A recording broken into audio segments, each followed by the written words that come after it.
The election of former Defense Minister İsmet Yılmaz, the Justice and Development Party, AK Party, candidate for the post of Parliament Speaker, means President Recep Tayyip Erdoğan and the AK Party will be able to resume their stranglehold over Parliament, preventing issues that could have a negative impact on the party, such as major graft investigations, from reaching the assembly floor for discussion. Yılmaz, who received 258 votes of the total 547, was elected to be the new Speaker of the Turkish Parliament on Wednesday, after minority parties in the country's legislature failed to unite on a common candidate. His only rival, Deniz Baykal of the Republican People's Party, CHP, got 182 votes, apparently receiving support from both the CHP and about 50 deputies of the pro-Kurdish People's Democratic Party, HDP. The Parliament Speaker presides over the Speaker's Council and chooses the topics the Council will open for debate in Parliament, an increment in authority for an AK party beleaguered by allegations of corruption and bribery. All three opposition parties have said they want graft investigations that went public in December 2013 but were closed to be reopened in Parliament.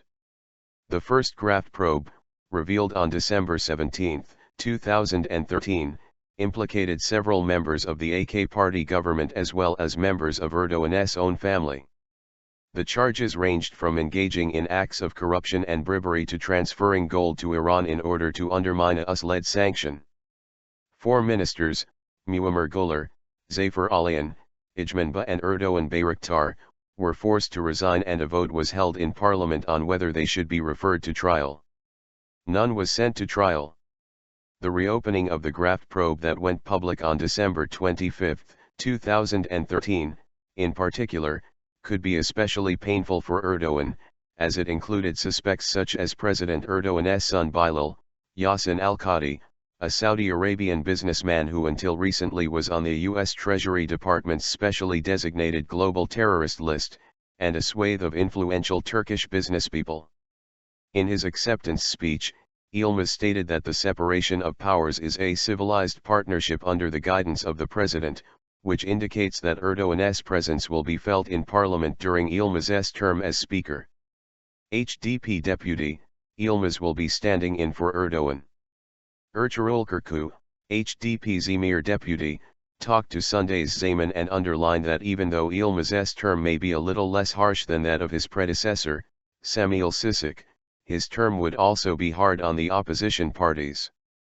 During his acceptance speech, Yılmaz said a key sentence where he pointed out that the separation of powers means the state functioning under the president.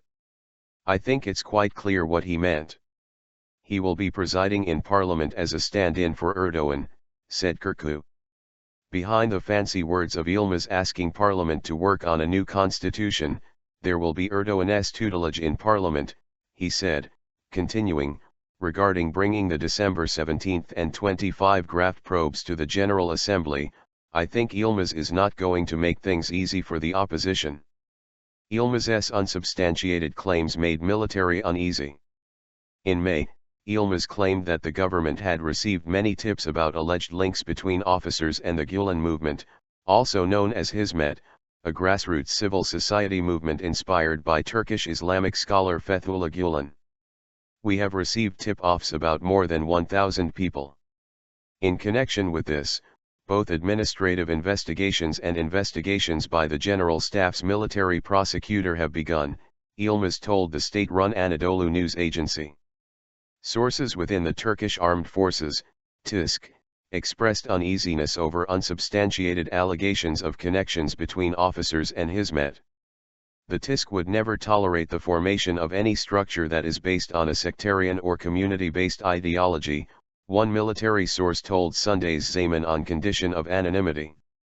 The AK party government, frustrated by the graft investigation that went public in December 2013, was quick to reassign and dismiss the police officers who conducted the probes as well as numerous members of the judiciary. Erdoğan claims that the graft investigations were a failed attempt by the movement to carry out a coup against his government, and he has been waging a self-declared war against the Hizmet movement since the revelations, even going so far as to say, if reassigning individuals who betray this country is called a witch hunt, then yes, "We will carry out this witch hunt," during a speech at the 22nd Consultation and Assessment meeting of the AK Party in 2014. Erdoğan then mobilized government institutions such as the judiciary against the Gülen movement based on fabricated evidence. Many articles appeared in pro-government newspapers linking the Gülen movement with various unsolved political murders, illegal acts, and coup plots.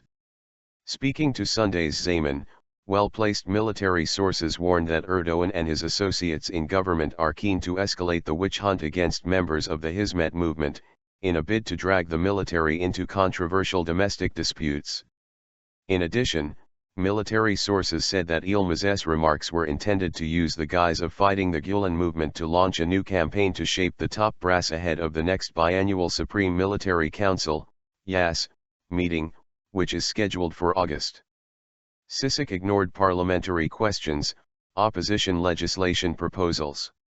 It is feared that with the AK party feeling more trapped due to pressure from the opposition parties regarding the graft probes, the parliament speaker may throw them a lifeline by hindering the processing of parliamentary questions from opposition members, as occurred under his predecessor, Sisek. Under Sisek, parliamentary questions and proposals for legislation put forward by opposition parties were ignored by the parliament speaker's office for months at a time, effectively resulting in a de facto suspension of opposition deputies' legislative rights. In June, CHP Istanbul Deputy Umut Orhan asked Sisek in a parliamentary question why none of the questions and proposed bills submitted by members of the opposition parties in parliament had been processed since April. Orhan also called on Sisek to address this problem and indicate the progress of all the questions and legal proposals on Parliament's official website, as had been routinely done prior to April 7. Accusing Sisek of blocking the opposition's parliamentary questions regarding the corruption scandal that went public on December 17, 2013, Orhan said Sisek would go down in history for his position on the issue. Sisek remembered for accreditation ban in parliament. Former parliament speaker Sisek, who like Yılmaz was a member of the AK party, received much criticism when today's Zaman parliamentary correspondent Ali Aslan KL's access card was cancelled.